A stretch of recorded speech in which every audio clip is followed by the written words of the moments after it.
Hi, teachers and students at NATS. My name is Sooah Park, and thank you for joining me today. I'm grateful that I have this opportunity to share my love of the Korean art songs with you. Last time I sang the Korean art songs was in my high school, and I did not revisit them until very recently. I was surprised to discover how much the Korean art songs developed over the decades as the classical music genre, and I'm proud of its beautiful representation of the Korean culture and identity. Today I am presenting four songs. The first songs share the same poem, Loom Song, and the poem is written by Namhee Lim. The poet was born and raised in Jeollanam-do in South Korea, and it's the region at the southwestern tip of the Korean peninsula. And she used the pseudonym. The poet worked hard as a leader of feminism movement in Korea during the time when Korean women did not have much human rights. The decade of the 1980s, when Go published the poems actively, was a time when a collective effort by ordinary citizens and intellectuals led to the democratization of the country. The focus on democratization has brought rapid economic expansion, the rise of a middle class, and the opening of culture.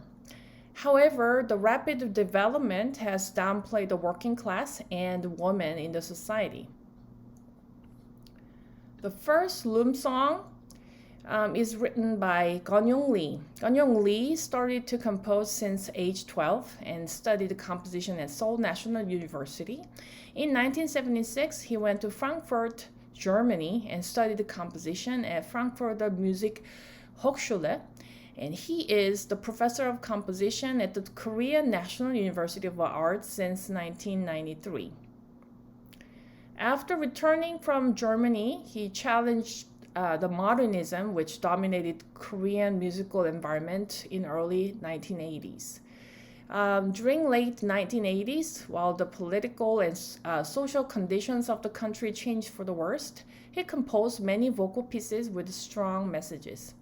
He did not use the Korean folk element in the Loom song, but the frequent changes of the meter in the song display the composer's effort to reflect the rhythm of the Korean language to the Western metric system. You'll hear the composer's sensitivity to the expression and meaning of the words through the changes between the compound and duple meters. The second Loom song, is written by Wonju Lee. Composer Wonju Lee studied composition at the Hanyang University in South Korea. She is a prolific art song composer and won the first place at the Seoul Art Song Competition for the Loom song in 2008. She did not study composition abroad, and the focus of her works has been classical art songs. Wonju used the traditional Korean rhythm in her Loom song. And let me explain briefly about this traditional rhythm for your understanding. Korean folk song called minyo plays a central part in understanding the compositional style of Korean art song. Minyo is a Korean folk song by farmers, reflecting the lifestyle of a traditional agricultural society. Korean folk song varies from region to region. The common scale is pentatonic, and the rhythm is generally in ternary, in compound meter in minyo. Each province in Korea has its own dialect, and the way they sing minyo are different. These provinces produce the distinctive rhythms that go underneath minyo, and we call these repetitive rhythms 장단. So today I'm going to introduce you one of the rhythms, semachi. So let's learn this rhythm together. So what happens is that you use two hands, and as you can see, I'm gonna let you see bigger in picture. And so two hands together for the first beat and the second. So it's dong, dong, and the right hand for the third one, left hand and right hand. So dong, dong, dong, dong. So it's dong, dong, dong, dong. So we can hear the influence of the Semachi rhythm in Wonju Lee's Loom song. You will hear it in the piano part at the end of the second Loom song. This rhythm often appears throughout the song in the piano accompaniment. While you hear Semachi rhythm, you also hear the song sounds like an original soundtrack from Korean dramas. So the traditional elements fuse into the contemporary sound in this Loom song. The 16th note pattern in the right hand from the piano accompaniment is the reminiscent of Schubert's Gretchen am Spinnrade. So let me play the introduction of the Loom song and the beginning of Schubert in comparison.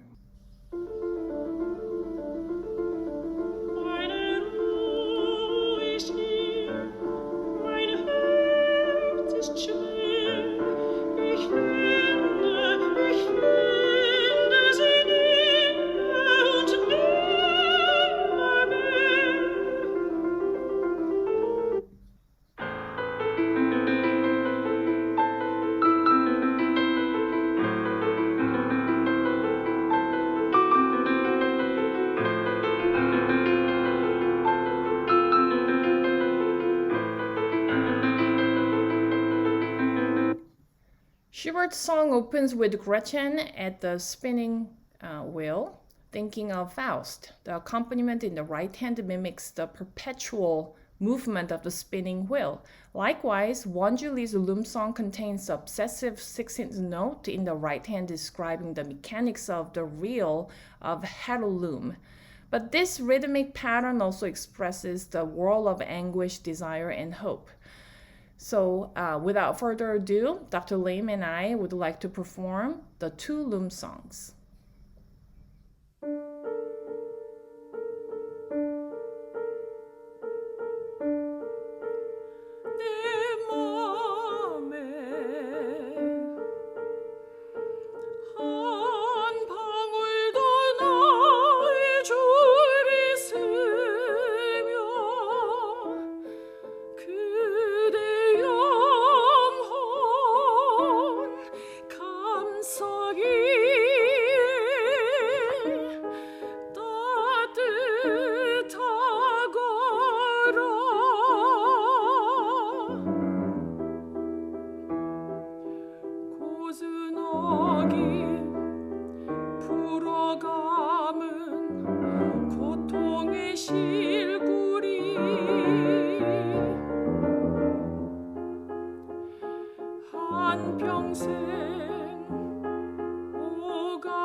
평생 동안 흘린 눈물 모조리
The next songs are different arrangements of Arirang. I will sing a couple of Arirang, and Patriot singers will perform Arirang at the end. Arirang is an ancient native Korean word with no direct modern translation. Some say Arirang means as my beloved one. Arirang is the name of a hill located in the central part of Seoul. The country is largely mountainous, and the capital city of South Korea is Seoul, and Seoul is surrounded by mountainous and hilly landscape. The next three pictures that I'll show on the slide show the Arirang mountain pass in Seoul in different ages. Before the time of having cars and public transportations in Seoul, the hill was challenging to cross over, probably was the place where lovers had to say goodbye to each other. However, these hills existed in various regions in Korea, and all Arirang songs contain the emotional metaphor that the Arirang hill symbolized the pain of being apart from the beloved ones. Arirang is popular form of Korean folk song, 민요, and it is a simple song, and it contains of the refrain Arirang Arirang Arario. This refrain is different from region to region. The simple tune, however, invites improvisation, arrangement, imitation, and singing in unison. Experts estimate that there are at some 3,600 variations that belongs to about 60 versions of Arirang. The different names to the title usually refer to their place of origin, and each Arirang presents regional differences in style, tune, lyrics, and rhythm. While diverse versions of Arirang exist, it is sung in both North and South Korea as a symbol of unity in a country that has been divided since the Korean War in 1953. In 2008, the New York Philharmonic Orchestra under the baton of Lauren Mazel played the Arirang in Pyongyang, North Korea, which was the first significant cultural visit from the United States to North Korea since the Korean War. This was a perfect example of cultural unity achieved through Arirang. Let's watch a short video clip of that performance. And due to its cultural importance, Arirang was listed as an intangible cultural heritage of humanity by UNESCO on December 5th, 2012.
The Arirang that most Americans are familiar with is called Gyeonggi Arirang, given its origins in Seoul in the Gyeonggi province. The first Arirang I will perform for you is an arrangement of Gyeonggi Arirang by Dongjin Kim. The second Arirang is Mungyeongsaejae Arirang. Mungyeongsaejae is a mountain pass in central South Korea. It lies between the two main peaks of the mountains. The pass itself rises to 2,106 feet above sea level, and the pass is also known by the name Joryong. Both names literally mean bird pass and signify a pass so high that birds find the crossing difficult. Again, the theme is obvious. Two lovers say goodbye at the mountain pass. Being apart from beloved ones pains the heart, and Arirang Hill is a metaphor of physical separation, political division, and inequity among social classes. The first time that Arirang was recorded in sheet music was back in 1896 by an American named Homer Herbert. Homer Herbert was a missionary, educator, journalist, and an advisor to the King Gojong of Joseon Dynasty. The picture of the memorial monument of Herbert in Mungyeong. The melody and the lyrics of Arirang from Mungyeongsaejae is inscribed on the stone, and this is because he published the sheet music of Arirang in an English magazine named the Korean Repository. Herbert is remembered as an American who loved Korea more than any Koreans. Korean art song is called Gagok. The development of Gagok took place in the 20th century, and which is almost 2 centuries later than the development of German lieder or French melody. However, the literature is prolific. Western and Eastern music cross in Gagok because many elite Korean composers studied Western music abroad. And you will hear the fusion of the Korean folk elements and Western art song styles in the next 2 Arirang that we will perform. Dongjin is one of the most beloved composer of Gagok. Both his grandfather and father were ministers in the early generation of Christianity in the 19th century Korea. Naturally, he was exposed to Western music by missionaries. In 1936, Kim graduated from Sungsil College, which was the first westernized university in Korea. After graduation, he went to Japan to further study violin and composition. He returned to Korea in 1945, but not too long after the Korean War outbroke in 1950, and he escaped from North Korea to South Korea. He was a prolific composer. New Arirang was composed in 1942. Dongjin Kim used Arirang from Gyeonggi. So from New Arirang, the measure 49 to 72 in its entirety consists of the Gyeonggi Arirang. The second Arirang that I'm going to sing is written by Youngjo Lee. Youngjo Lee studied composition at Yonsei University in Seoul and Hochschule für Musik und Theater in Munich in 1975. Then he studied at the American Conservatory of Music in Chicago in 1986. Youngjo Lee studied composition of Western music, but he wanted to free himself from both Western and Korean conventions and instead create a new music language. He often combined the structure in German music and the emotion in Korean music. Since 1994, he is a professor and the dean of Korean National University of Arts. Youngjo Lee used Arirang from Mungyeong. Both Kim and Lee reconceptualized the Korean folk elements through the Western musical scope. So now, Dr. Lim and I will present these two Arirang for you.